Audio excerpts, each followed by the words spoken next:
second year engineering of VXTC. I want to ask that is Salah is important that much that can we leave our colleges and lectures?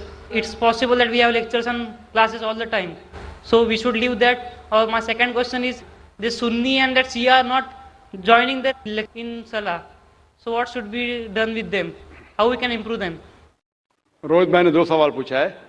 भाई ने सवाल पूछा कि हमारे college में lectures होते हैं और क्या हम सलाह पढ़ने के लिए लेक्चर को तर्क कर सकते हैं, लेक्चर को छोड़ सकते हैं. और रोहित भाई ने कहा कि वो सेकेंड ईयर इंजीनियरिंग में है. मैं आपसे कहना चाहता हूं कि 20 साल पहले मैं भी कॉलेज में था. 20 साल पहले मैं भी कॉलेज में था. मैं भी इस दौर से गुजरा. अल्हम्दुलिल्लाह सुम्मा अल्हम्दुलिल्लाह कॉलेज में अल्हम्दुलिल्लाह नमाज में पढ़ता था. कॉलेज में जब आप जाते हैं ब्रेक होती है, और कॉलेज का टाइमिंग क्या होता है, इधर 7 से 1 तक होता है, या हो सकता है 8 से लेके 4 तक के, जो भी टाइम है लंच ब्रेक तो मिलता है. जब आपको लंच ब्रेक मिलता है, उस ब्रेक में आप लंच के साथ नमाज भी पढ़ सकते, सलाह भी पढ़ सकते. हो सकता है कि कॉलेज के ऐसे टाइमिंग हो कि आप अगर मस्जिद नजदीक है तो मस्जिद में जाइए, मस्जिद नजदीक नहीं है तो उस कॉलेज में अगर कुछ मुसलमान भाई है उनसे भी कहिए और जमात बना सकते. लेकिन सलाह छोड़ने की इजाजत आपको नहीं है. ये पढ़ना फर्ज है और बेशक विदाउट एनी प्रॉब्लम आप पढ़ सकते हैं.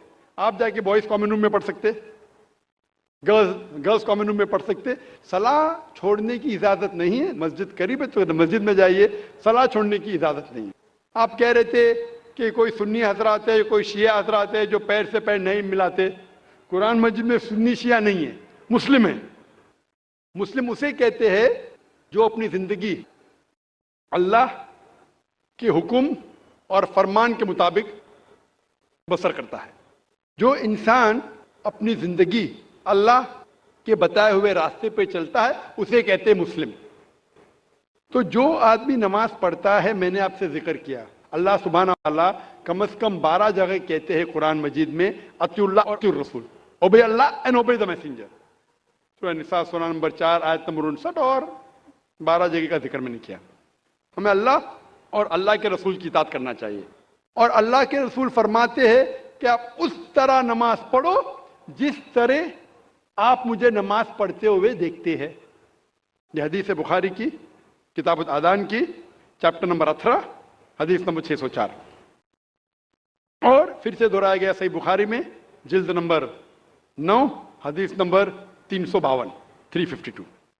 और अल्लाह के रसूल फरमाते हैं कि नमाज के वक्त सही बुखारी में जिल्द नंबर 1 किताब आदान चैप्टर 75 हदीस नंबर 692 कि जब आप नमाज पढ़ते हैं, हजरत अनस फरमाते कि हम सहाबा के कंधे मिलते थे दूसरे सहाबा के कंधे से, हमारे पैर मिलते थे हमारे सहाबा के पैर से.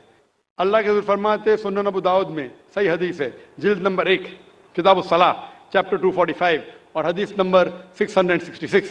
अल्लाह के रसूल फरमाते कि बीच में जगह मत छोड़ो, जगह को कम करो और शैतान को बीच में मत आने दो.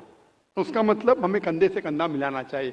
जो इंसान अपने आप को मुसलमान कहता है और कंधे से कंधा नहीं मिलाता है सलाह के वक्त और पैर से पैर नहीं मिलाता है, वो अल्लाह के रसूल की नाफरमानी कर रहा है, वो सलाह सही तरीके से नहीं पढ़ता है. तो शायद उन लोगों को ये अल्लाह के रसूल की हदीस के बारे में पता नहीं होगा. तो हमारी कोशिश है कि उन मुसलमान को बताए कि अल्लाह के रसूल की हदीस है कि कंधे से कंधा मिलाओ, पैर से पैर मिलाओ नमाज पढ़ते वक्त, ये फर्ज है. Hope the answer the question.